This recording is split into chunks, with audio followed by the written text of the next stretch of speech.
दीदेवार जीवन ज्योति के संस्थापक श्री सुरजीत सिंह जी कोहली, जिनका जन्म 25 अगस्त 1954 को हुआ था। अपनी शिक्षा पूरी करने के पश्चात वे पेपर प्रिंटिंग व अन्य व्यावसायिक कार्यों से जुड़ गए। इन्हीं व्यावसायिक गतिविधियों के अंतर्गत आपको विभिन्न धार्मिक एवं ज्ञानवर्धक पुस्तकों का अध्ययन एवं परिभाषित करने का अवसर प्राप्त हुआ। इसी प्रक्रिया के अंतर्गत आपकी जिज्ञासु प्रवृत्ति को प्रोत्साहन मिला। अपने अनुभवों के आधार पर आपने स्वयं का स्वामी बनने का रास्ता खोज निकाला, जिस पर चलकर कोई भी मनुष्य जैसा जीवन चाहे वैसा जीवन प्राप्त कर सकता है। दीदेवार जीवन ज्योति ने विश्व में प्रचलित इन मान्यताओं से हटकर एक नई विचारधारा को जन्म दिया है कि प्रत्येक व्यक्ति स्वयं का स्वामी है, अपने जीवन का दिशा निर्देशक है और इसी मार्ग पर चलकर जीवन में जो चाहे प्राप्त कर सकता है। तो आइए स्वयं को जाने।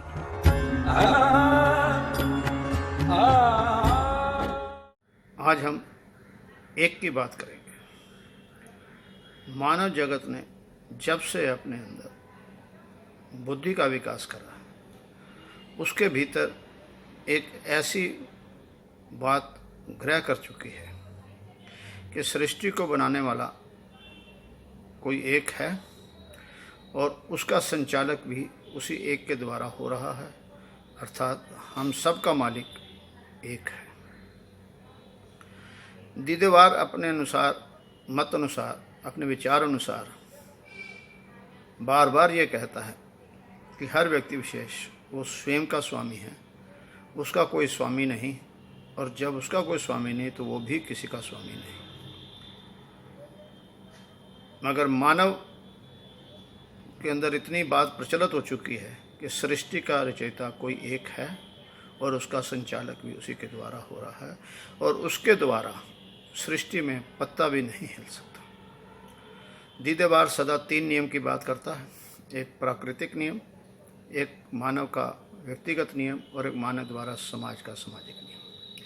अर्थात सृष्टि भी जो है दीदेवार के विचार के अनुसार वो एक नियम के अनुसार बनी है और उसी नियम के अनुसार ही संचालन हो रहा है। हम अपने राष्ट्र के प्रति अगर सोचेंगे तो हमारे राष्ट्र को हमने एक व्यक्ति विशेष को उत्तरदायित्व तो बनाया है, मगर वो नियम के बद्ध है, किसी संविधान के बद्ध है। हम राष्ट्र के जितने भी नागरिक हैं, जो भी वो किसी भी जाति, वर्ग, प्रांत का हो, किसी भी विचारधारा का हो, वो कितना भी गरीब से गरीब अनपढ़ हो या कितना भी अमीर से अमीर या पढ़ा लिखा हो, उसको एक अधिकार, एक मत का दिया रखा है। और उसी मत के अनुसार उस व्यक्ति विशेष को, जिसका अधिकार भी एक मत का ही है, हमने उसे एक उच्च जिम्मेवारी दी, उस उच्च पद के ऊपर उसे विराजमान किया, और वो आज हमारे राष्ट्र का संचालक बनता है हर समय। चाहे वो किसी पंचायत का हो, वो उसको संचालित करता है, किसी प्रांत का हो तो उसको संचालित करता है, और राष्ट्र का भी हमने एक प्रधान बनाया है, वो उसको संचालन कर रहा है।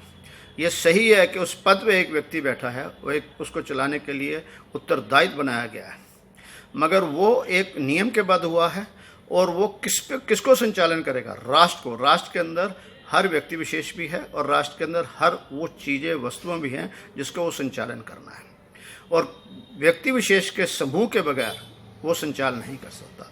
वो किसी भी चीज़ के किसके लिए संचालन करेगा? वो व्यक्ति को लिए करेगा। इसी प्रकार सृष्टि भी एक नियम के बद्ध है, और उस नियम के अंदर सृष्टि में जितने भी जीव प्राणी हैं, वो वनस्पति भी हो सकती है, पशु पक्षी भी, जीव जंतु भी, और उनमें सर्वोच्च मानव भी है। और ये मानव के भीतर ये विचार आया क्योंकि वो बुद्धिजीवी है, और किसी जीव के अंदर ये विचार भी नहीं आता कि सृष्टि का संचालक भी कोई है और उसको बनाने वाला भी कोई है। अर्थात हम सब इस सृष्टि को बनाने के अंदर सहयोगी मात्र हैं, और हम सब का एक सहयोग है, कोई एक व्यक्ति विशेष या एक भी कोई ऐसे चलाने वाला नहीं है। हम सब का मालिक कोई और नहीं, हम स्वयं ही हैं। ये दीदेवार का अपना मत विचार है। हम एक उदाहरण से समझें।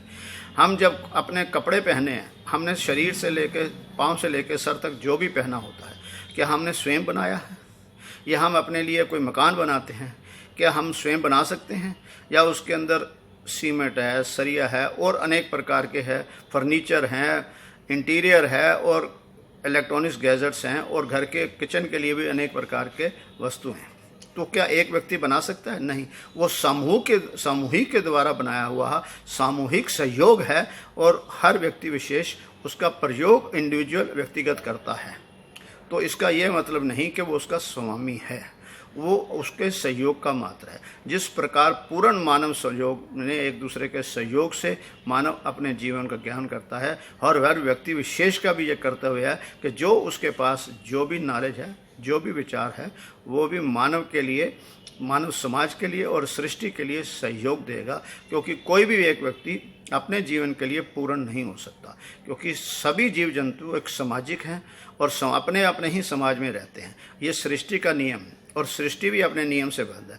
अर्थात हमारा कोई संचालक एक नहीं है, हम सब एक दूसरे के संचालक हैं और हम अपने स्वामी होते हुए अपने दायित्व को पूर्ण रूप से ईमानदारी से निभाएं। क्योंकि एक व्यक्ति एक दायित्व निभाता है, मगर अनेकों लोगों के दायित्व और सहयोग से वो अपने जीवन को खान पान, रहन सहन, गाड़ी, कई प्रकार की सुविधाएं वो दूसरों के सहयोग के, दूसरों के कार्यक्रम से, दूसरों कर्मों से, दूसरों के निर्माताओं से वो प्रयोग में लाता है। तो हर व्यक्ति विशेष, जिस प्रकार सृष्टि एक की नहीं है, सृष्टि भी हम सब की है और हम सभी इसके संचालक हैं। जब ये मानव के भीतर ये विचार आ जाएगा तो मानव इस सृष्टि को विकास के लिए कार्य करेगा, विनाश के लिए नहीं करेगा। और क्योंकि मानव के अंदर ये भ्रमित है कि हमारा कोई मालिक है और वो संचालन कर रहा है, जब ये भ्रम मानव के भीतर से दूर हो जाएगा और हर व्यक्ति विशेष कभी भी एक दूसरे के लिए विनाश का कार्य नहीं सोचेगा, एक दूसरे पर राज करने या सत्ता प्रदान करने के लिए, राजा बनने के लिए या दूसरे की किसी ज़मीन जायदाद को हड़पने के कार्य छोड़कर